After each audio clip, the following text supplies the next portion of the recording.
Well, hello, beautiful people. It is a phenomenal pleasure to have you here all today. We are with the most amazing authors of all time. We have James Ransom right here, and we have Fred Boeing, who are the authors of Hard Court, Stories from 75 Years of National Basketball Association. The jam. So my name is Tajay Ashmead. Everybody can call me TJ, like Tom and Jerry. I'll be your moderator for today. We're gonna dive into the book. We're gonna get a feel for the book, and we have these amazing authors that are gonna take over and explain each image, not only the images, but the stories behind the images and how it came into fruition. So I'm gonna hand it off right now to James.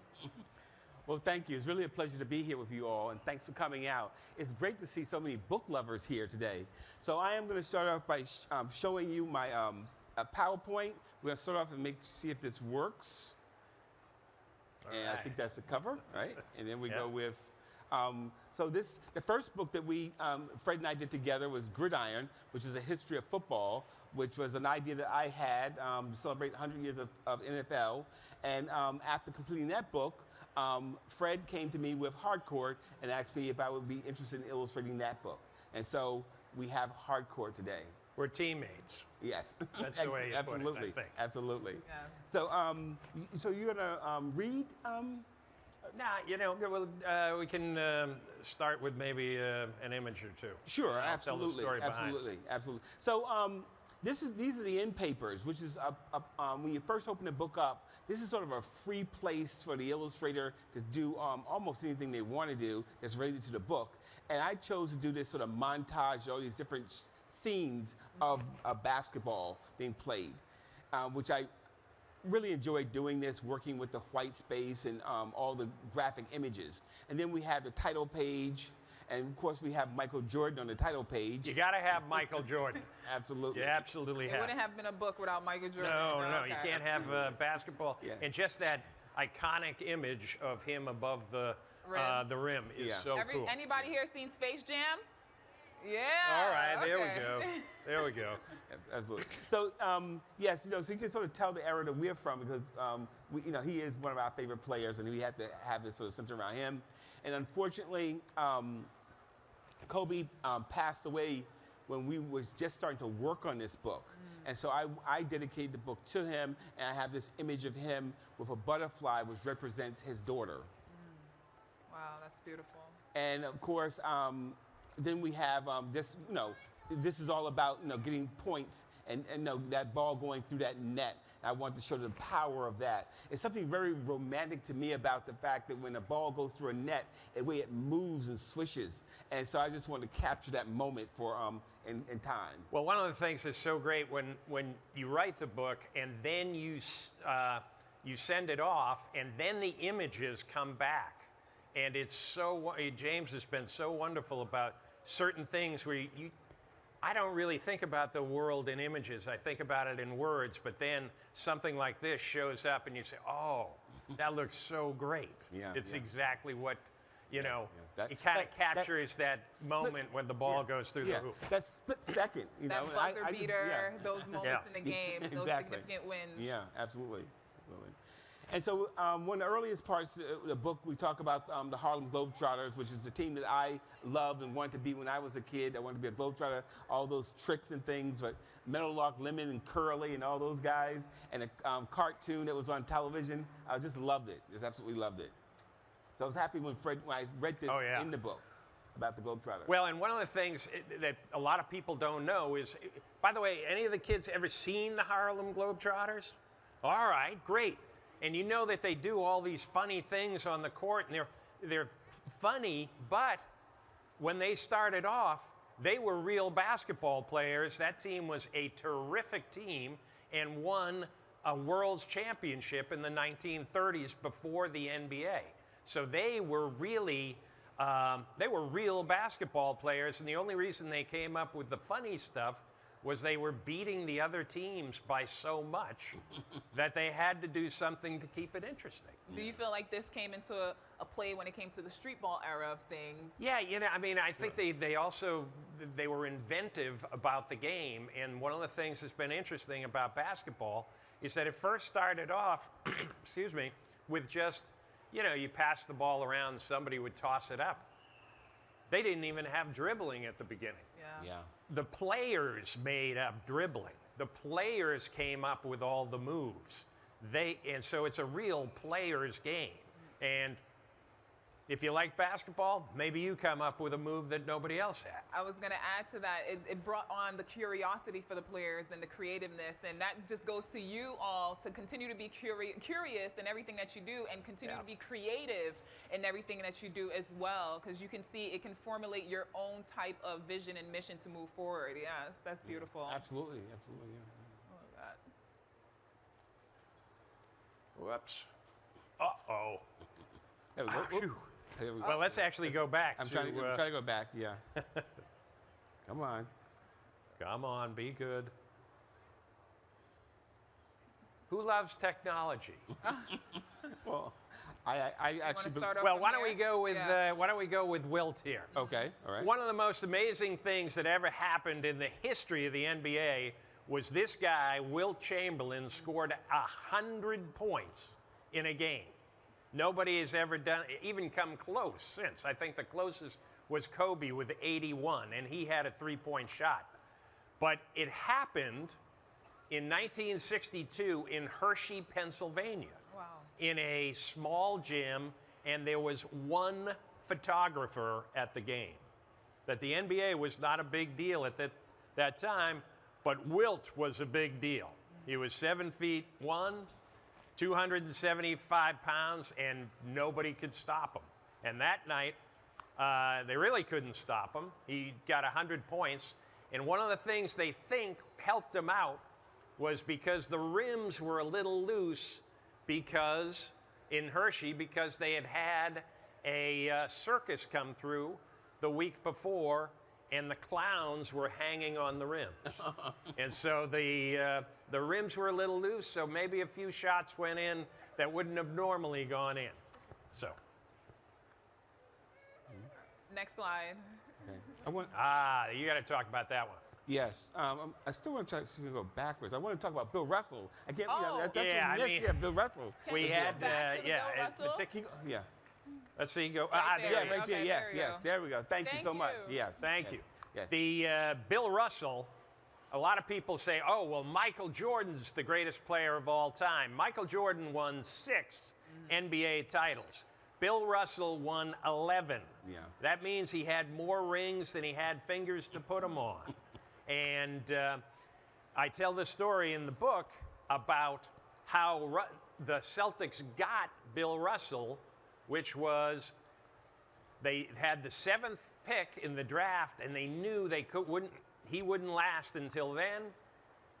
They traded 2 guys who later became Hall of Famers to get the 2nd pick in the draft, and then the owner of the Celtics told the owner of the Rochester Royals, who had the number 1 pick, they said, if you don't pick Bill Russell, we will give you a week of the Ice Capades, which the owner of the Celtics also owned the Ice Capades. So they get Bill Russell, they win 11 championships with the help of the Ice Capades. You got to remember, back in the day, the NBA was not a huge thing the way it is now. It was kind of a struggling league. And so that's one of the things I love about going into the history of the books. Yeah, absolutely. That's incredible. The thing about that, I mean, this team was willing to pass up on Bill Russell for an Ice Capades game. It was money. The Ice Capades filled guaranteed money. Right, Guaranteed they money. Yeah, filled yeah. the place, Yeah. whereas basketball did not back in the exactly, day. Exactly. Yeah. And we talked about Wilt Chamberlain, and this is one of my scenes in the book.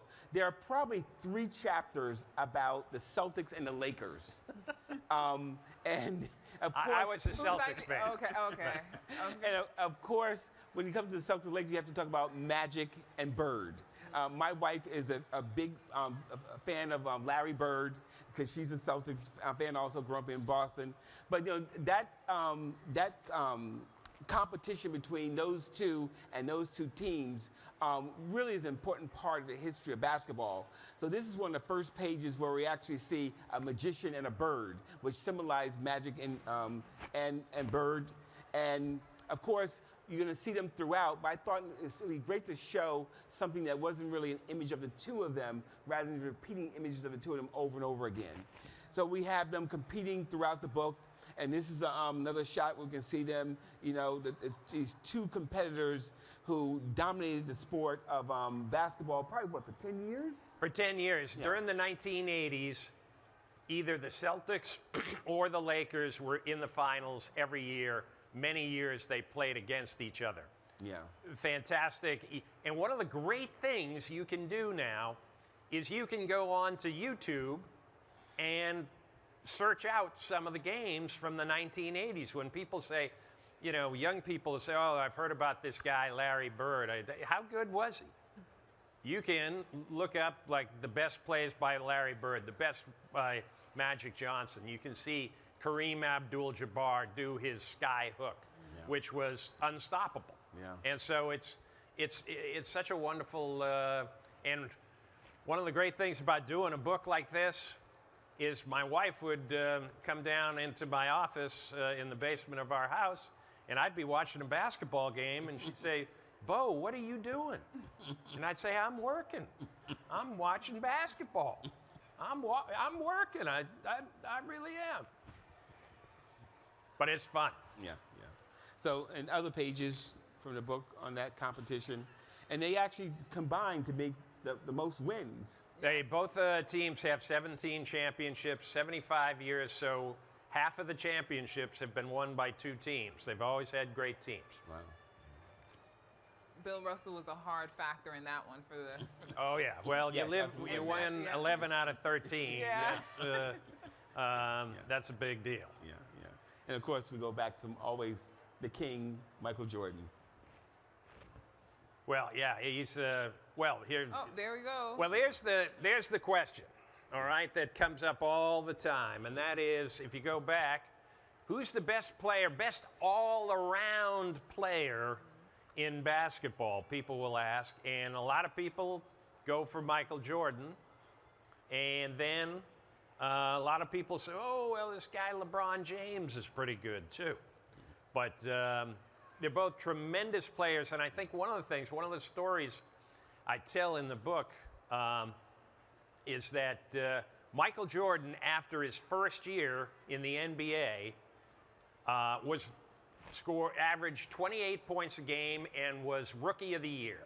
He was the toast of the NBA. Everybody thought this guy is tremendous. But instead of like sitting on his laurels and saying, oh, I got it made, that summer, after his first year, he went back to North Carolina, where he had played in college, and spoke to his assistant coach, who had coached him at North Carolina, a guy named Roy Williams, and said, Coach, what do I need to get better? And Roy Williams told him, well, Michael, if you improved your jump shot, you would be unstoppable. So that summer, Michael Jordan, instead of having fun and thinking, this is, I've got it made. There we go. Yeah. There's the image. Yeah. He went to an empty gym every day and practiced his jump shot. Yeah. So even as great as he was, he knew, I got to get better. Yeah. I got to keep getting better. And that's one of the things when kids think about the history of sports is how hard these people work to stay in the game. Yeah. And become, they think they're just great. Yeah. And Well, to they add- work at it. I'm sorry, and to add to that, the 3 levels where it's, You know, it's one of those things where you guys shown so clearly in the book the different eras as well, the eras of the game, where LeBron was, you know, the best player in his era, and Jordan the best player in his era, Magic and Bird as well. It just shows how the game has evolved. Yes. And I say that to you all, where the book teaches you that, you know, you're gonna evolve as you grow into your own personal game. You know, you are going to evolve, get better, master your craft. You just, as the author said, as James and Fred said, you just have to practice, as what Jordan is doing now, and continue to perfect your craft. And by you doing that, you don't need a circle of people watching you. What you do every single day, those little 2% things will make a significant difference in your growth. So that's a great point.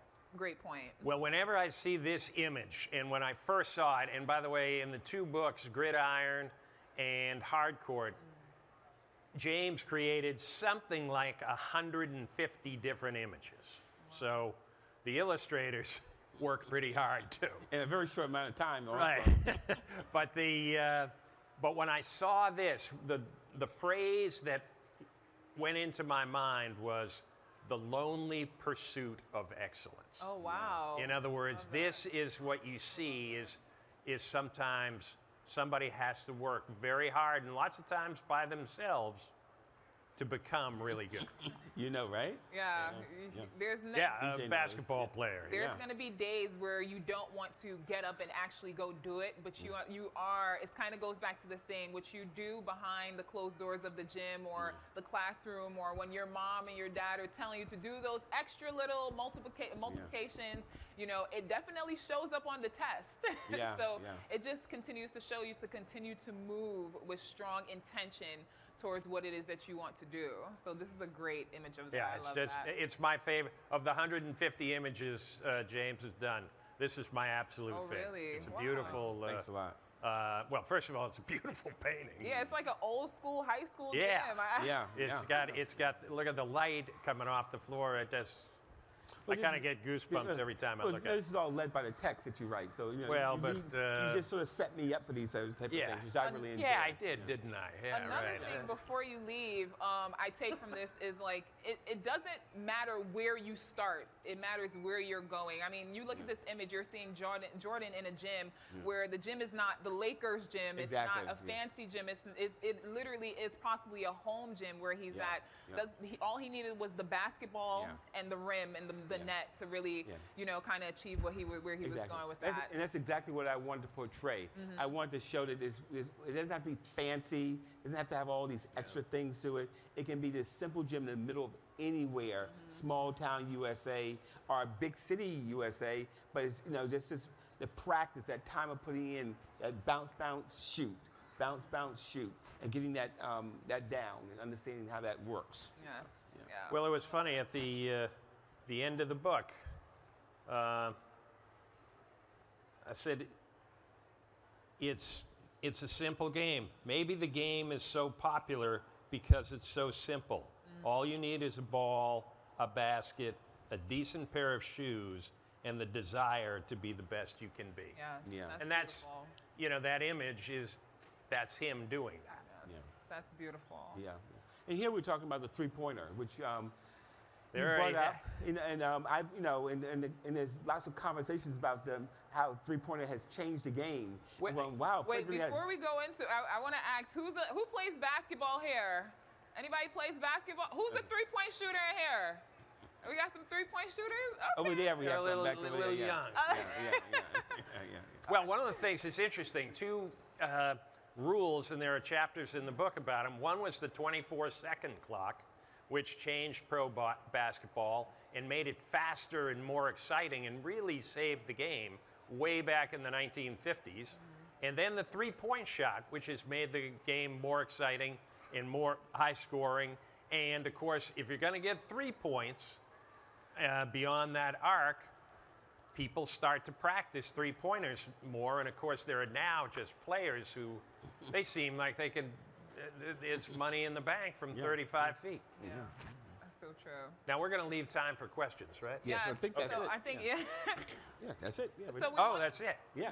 So a few things we want to do is, the authors did a phenomenal job. So one thing I definitely want to do is, you know, ask you all. I mean, Fred said his favorite picture and favorite image in the book. And James, I think yours was Larry Bird, the bird and the magician hat. Yeah, that would be probably one of my favorite. Yes, absolutely, yeah. And so I wanted to kind of elaborate a little bit more on that in the life lessons that that picture, that illustration has taught you, what you were able to take for. I mean, Fred kind of elaborated on his. I was very, very interested in life lessons. Interesting question. Well, for me, to be able to say something visually without actually having to show the pictures of Magic and Bird. That's what I really want to accomplish there.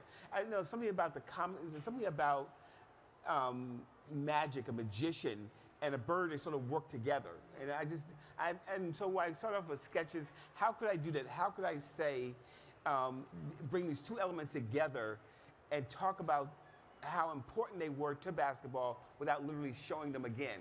Because as you saw in this little brief PowerPoint presentation, there are probably 3 or 4 pictures of them together. And there's a lot about the Lakers and the Celtics. So I want to break that up from time to time, to step away from just using literal reference. That's what I was trying to do. The thing that you pointed out that was really, and we're gonna bring questions in, is the visionary aspect of it, and not just from your side as well, only James, but also from Fred. It's kind of that you have to keep that vision of mind very, very, I want to say realistic for you all. So whatever vision that you have of what you're trying to aspire to be or where you're trying to go, keep that alive within self. Sure. Yeah. Because the way you create that or the way you are able to, it probably will not make sense to most, as James had to explain to you what this vision of the bird and the magic had expressed for him is the same way your visions are significant to yourself, and all you have to do is kind of be more expressive towards them and hold that close to you. Sorry, Fred. No, that's all right. One of the other things that I got out of that image of the magician and bird is that what basketball players do, and particularly the great ones like Magic and Bird do, is something that's almost magical.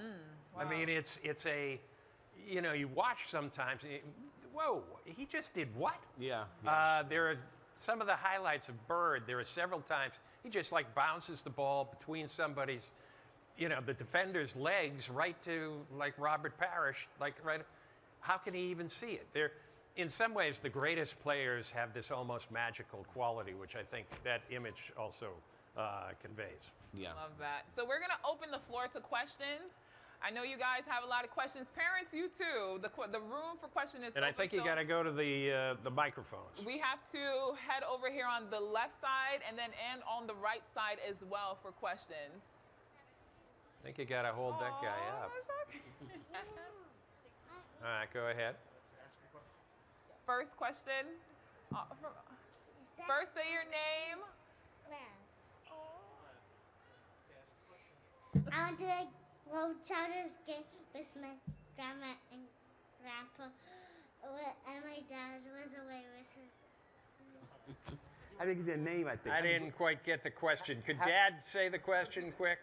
He just said he went to a Globetrotters game with his grandma. Oh. That was great, right? Did you have fun? All right, that's good. You had a great time. Hey, listen, Good. I'm a Still talking grandfather. about it. That gives me a good idea to take And my grandchildren. I just want to say I love your sports section in the Post for Post Kids. Love We it. can allow that. You can say that. We have a Thank you. question over here. I was gonna ask, what are you going to do, say, more books like this for baseball and soccer, and then also adding on to that, why didn't you start off with a baseball one or a soccer one?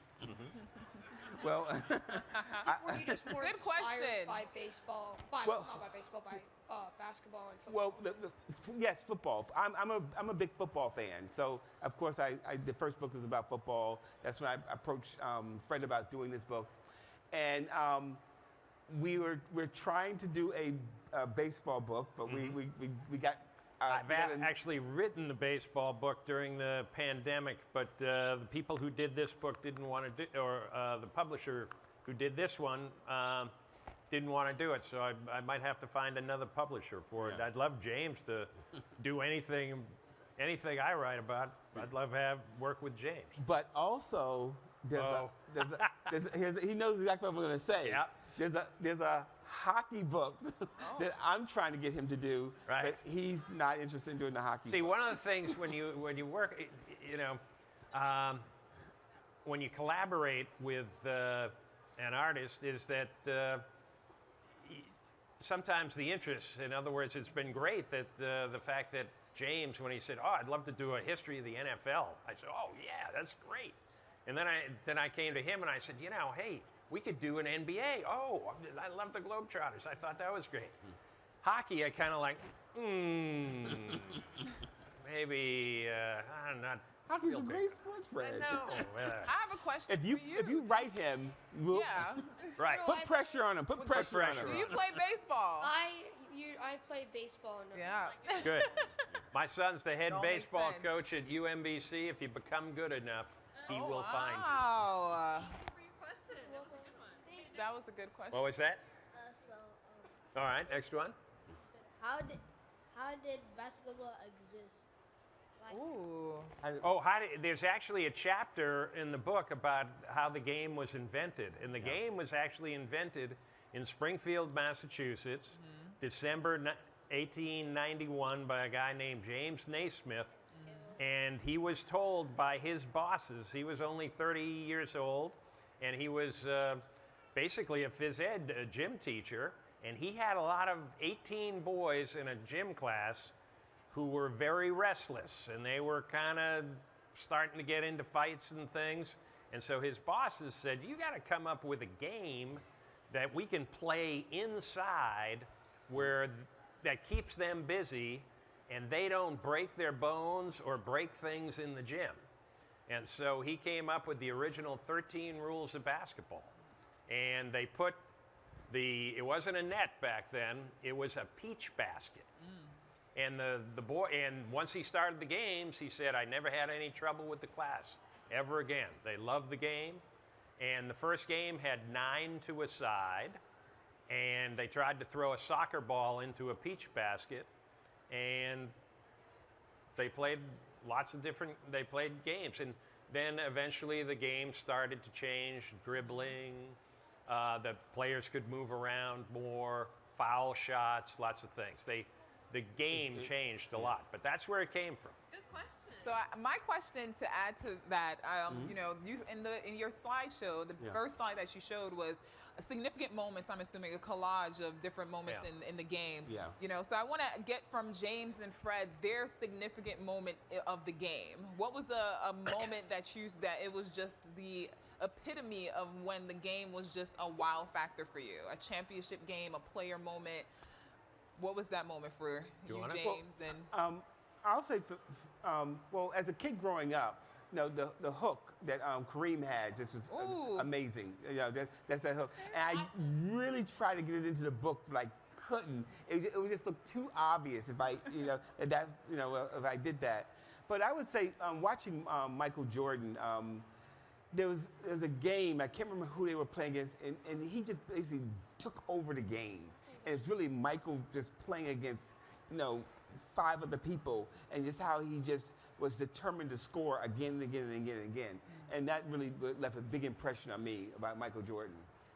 Well, for me, it was always the Celtics against the Lakers, and that's why I had to have the chapter on that, because I grew up, in the Bill Russell era, and actually I was very lucky because my father was in advertising and he could get tickets to the Celtics. Oh, wow. And so I saw Bill Russell play. I saw Bob Cousy, Sam Jones, all those guys. They were great players, and it was very exciting.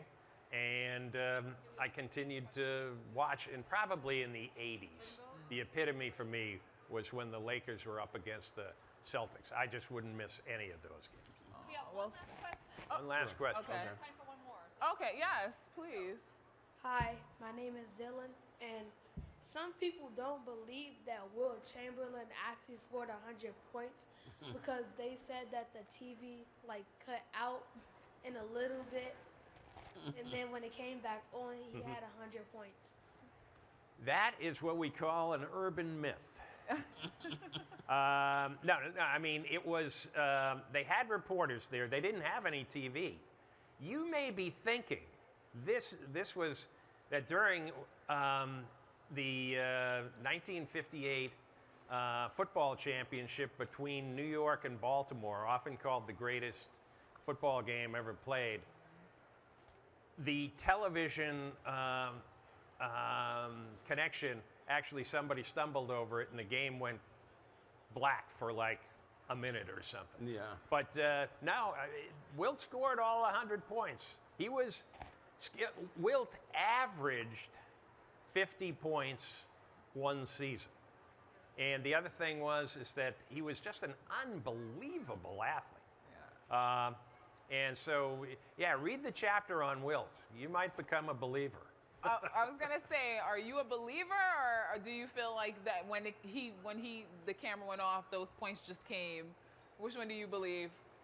I'm not choosing side. Oh, smart too. Smart kid. Neutral. That's right. I'm Sweden. All right. So thank you all. He's going to make it again. in Washington. That's right. All right. Thank you. Thank all you very again. much. Thank Next the president, authors, yeah. James Ransom, Fred Boeing, for sure. Grab your book, order for sure. This book is phenomenal. Hard Court Stories from 75 years of the National Basketball Association. We will be signing books at 2 o'clock in line number 10. Yes. And go if you have over. more questions, please come over and ask them. Yes. You go- can tell we like to talk about basketball. Yes. Go. Make sure That was you're fun. there. That was amazing. Thank you all. Have a good one. Thanks a lot. Thank you.